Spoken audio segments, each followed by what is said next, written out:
This is chapter 1 of my book, Turtle Tracks.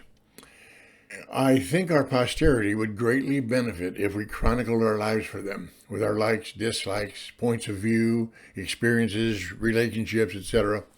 The part played by genealogy in determining our personality and predisposition can't be dismissed. Like many of us, I have a little information about my grandparents and almost none on my great-grandparents.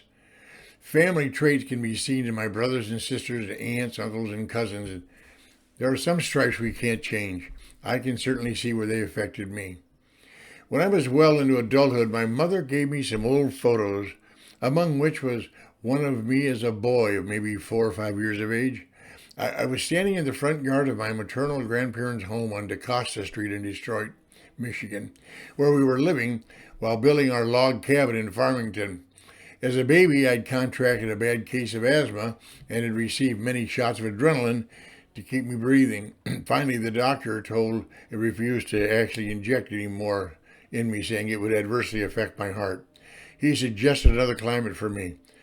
So, when I was almost 2 years old, we moved from Livonia, Township, Michigan, to Bremerton, Washington, near Seattle, where my father found work in the Navy shipyards for the war effort. 2 years after arriving there, the war ended, as did my father's job. The local employment market was flooded with applicants, and because, according to my parents, I had evidently outgrown the disease and I never had trouble with it again, we returned to the familiar territory of Grandma's house in Michigan.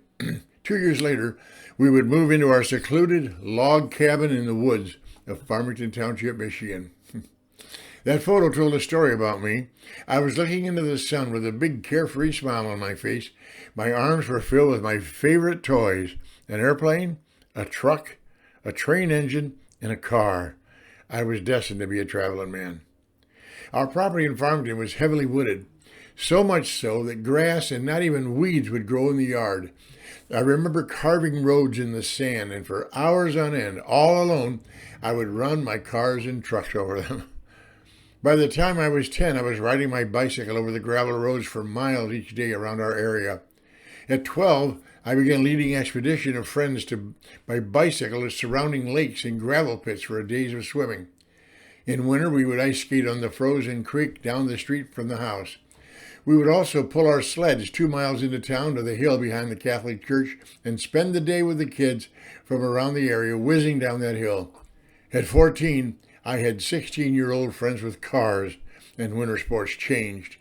We would tie a rope to a couple of sleds and hook them on the rear bumper of the car, then hold on for life while the driver raced down the ice and snow-covered gravel roads in our rural area. When Cass Lake was frozen over, it made a fine winter racetrack for our cars. I could never sit still. I was always restless and full of mischief. Most of my friends could get enough travel or play, not me. I was always meeting new friends and garnering fresh buddies to run with. And because I did my own thinking and was not conventional, I earned the label of rebel. Of course, like most kids, I never thought of the consequences of my actions, and even back then I lived life on the edge. Adventure and change and risk were important to me, though I could not have articulated it at that time. The 320-acre field next to our cabin produced fine sweet corn, and up near the farmer's house, a half mile from our property, was his personal garden, this hard-working family. My friends and I would sleep outside on warm summer nights and help ourselves to the bounty of big, delicious, red, ripe tomatoes, and we even carried our own salt, taken from the kitchens of our homes. After one particular raid, we had to find fresh gardens to Kuhn. The farmer was waiting for us with his shotgun full of rock salt, and one of us, Bob, was the last one over the fence. Terry's mom spent hours that night picking the salt from the back of Bob's legs and his buttocks. Bob's folks made sure he didn't run with us for a while. My parents never knew about the incident. And the farmer finally sold the property. And between then and when the developers built a subdivision, a riding stable leased it. So for a couple of years, we rode those horses bareback in the night. Each morning at the corner of that fenced-in field stood over 30 horses. I remember the breath from their nostrils on cool mornings. As I've grown older, I realized the part that genealogy plays in forming personality traits and inherent thought processes. There are thoughts that are formed in us as a result of how we value and give meaning to our experiences in this world. as well as those experiences of people we know. Those thoughts can be altered, but genetic makeup seems to be fixed. My maternal grandfather and grandmother were born in Clarksville, Tennessee area in 1894 and 1900, respectively. They were married when Grandpa was 22 and Grandma was 16. Shortly thereafter, they attended a brush arbor meeting in an open field where an evangelist was heralding the gospel. They were moved by his fiery preaching and the music from the pump organ, and they believed the message. Along with the other converts, they were immediately baptized together in a local river. Not long after that, my mom was born in Clarksville, the oldest of 4 children. The family moved to Kentucky, where my grandfather worked as a mechanic for the equipment on the Cunningham farm. Grandma hauled water from the creek and kept the house going. In 1928, when my mother was 9 years old and the family had grown to 4, they moved to Detroit, where my grandfather took a job as a machinist at Briggs. King Chrysler Corporation later. They bought Briggs, and my grandfather worked there until he retired in 1959. My mother's younger brother and sister were born in Detroit, completing the family. My grandfather loved machinery. His basement housed a machine shop that any machinist would be proud to own. There he built his favorite pieces of equipment, the steam engine. He could build a steam engine for any purpose, and he did.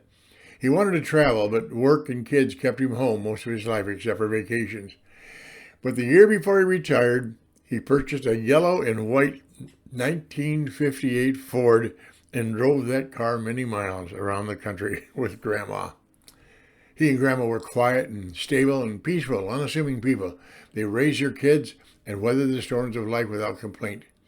In 1988, my grandmother passed at 88 years of age, and 2 years later, my grandfather, followed her at age 96. By the way, there was always a soup can full of bacon drippings on Grandma's stove, and of course, I was raised on that same good old Southern fried cooking. My paternal grandfather was born in 1890 in West Virginia. Nothing much was chronicled about my great-grandfather or grandmother, but suffice it to say that my grandfather left home at the age of 13 to escape what he felt was an oppressive home life. He made his way across the country as a hobo, riding the rails and hustling food and cavorting with bad company, and actually raised himself to manhood. He learned many jobs over the years and finally settled on firing and then piloting an engine for the Missouri Pacific Railroad. He married my grandmother, a sweet and gentle Nebraska girl who was a few years older than he, and my father was fourth in line of 7 children. I liked my grandfather, but I was afraid of him. He had a shock of yellow hair and handlebar-type mustache. There was nothing gentle about him. He was rough and tumble and did things his way, thought his own thoughts. Seems that life on the road was not kind to him. He was never a son. He left home at 13. Therefore, he was not schooled in being a father, and he and my grandmother divorced quietly before I was old enough to understand it. The family has been much closed in their mouth about themselves. I don't know much. But he was a fiercely independent man who protected his turf in any way necessary. I don't mean to sound harsh here, but because I revere his memory, but while he was hard to live with, he was a pleasure to watch. Of course, none of his children were born in a hospital, and each was born in a different state, except the twin girls who were born on an island in the middle of the Colorado River. I think it's possible that they were born someplace else. I have a cousin who remembers that. I'm not sure what that's about. But my grandfather was a restless traveling man. My father was born in Sioux City, Iowa. One of my uncles was born in Missouri and another one in Nebraska. One was born in Kansas and the last one was born in Detroit. My father and mother told me all I know about him. He had a colorful history, though not much is known about his rearing on the road, but he would occasionally let slip a morsel or two for his grown children. While he was certainly not a criminal, he did what he had to for survival as a boy raising himself, being mentored by the same and on the road in the early 1900s. Most of his known past was experienced by the family. The family had a home in the country near Miles City, Montana. My grandfather had participated in a disagreement in town, and some got sore about it. Later in the day, the sheriff of Miles City, Montana, visited my grandfather at the house, for which my grandfather was not pleased. An argument ensued, and the sheriff departed hastily from the property, ducking and dodging a club my grandfather was wielding, and the sheriff was taking seriously the admonition not to return. Grandpa was never afraid of nor adverse to violence. Of course, the Depression was a rough trial for everyone. Grandpa had relocated the family to Detroit, and he purchased a city lot financed by a land contract in an area called Brightmoor. He built a house on that lot, and later purchased the lot next door on a bargain from a different seller. It seems that the land contract holder on the lot with the house on it wanted a balloon payment, and my grandfather was not able to pay. So the land contract holder, seeing his opportunity to obtain an improved lot for pennies on the dollar, gave my grandfather 3 days to come up with payment or be foreclosed upon. That was Friday. Without discussion, my grandfather listened and watched the man walk away. He then called on a friend who owed him a favor and asked him to meet him in the morning at the house, ready to work. Saturday morning, the friend showed up with his equipment and his crew. He was a house mover. By Sunday night, that house was firmly situated on blocks of the lot next door that he owned. To the surprise and chagrin of the land contract holder, his windfall had dissipated. They patched up their differences, and my grandfather later ended up building a home on that original lot. Grandpa was fiercely protective and defensive of his rights. He believed the state had very few rights concerning him, and I think so too. His youngest son developed scarlet fever and was bedbound. Somehow the authorities got wind and visited the house one day while Grandpa was at work. They made the decision to remove my Uncle Dick and place him in a hospital. My grandmother, in her docile way, objected, telling him that her husband would not like what they were doing. The men brushed her off and carried the boy to a waiting ambulance that transported him to a hospital. Of course, when Grandpa returned home and found his son gone, hearing how it happened, he simply left the house without a word and stormed into the hospital. In spite of the protests of the doctors, nurses, orderlies, and threats of police action, he whisked the boy up into his arms and marched out of the hospital. Nothing more was said or done, and Uncle Dick recovered nicely. My mother did not particularly like Grandpa. She rarely spoke to him, but she did enjoy the company of Grandma. I think she admired her stamina. Years after Grandpa's death, and after I became a man, my mother related this story to me. My father had taken all of us to church one Sunday, while my mother stayed home making dinner and apple pies when Grandpa showed up. He sat at the kitchen table, peeling and cutting apples for the pies, small-talking with my mother. We realized now he was, in his own way, trying to make amends and patch the fences. One of the things he said was, "Dot," my mother's name is Dorothy, and many call her Dot, "I've made my peace with God." And a month later, in the late fall of 1954, Grandpa succumbed to a heart attack at age 64.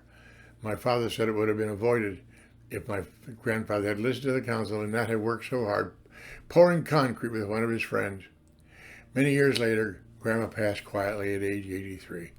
I don't have to look far to see the power of genealogy. I have 7 brothers and sisters and countless cousins, and each of us bears resemblances of way to both grandpas and grandmas. I now realize that in a number of ways, I'm just a chip off the old block.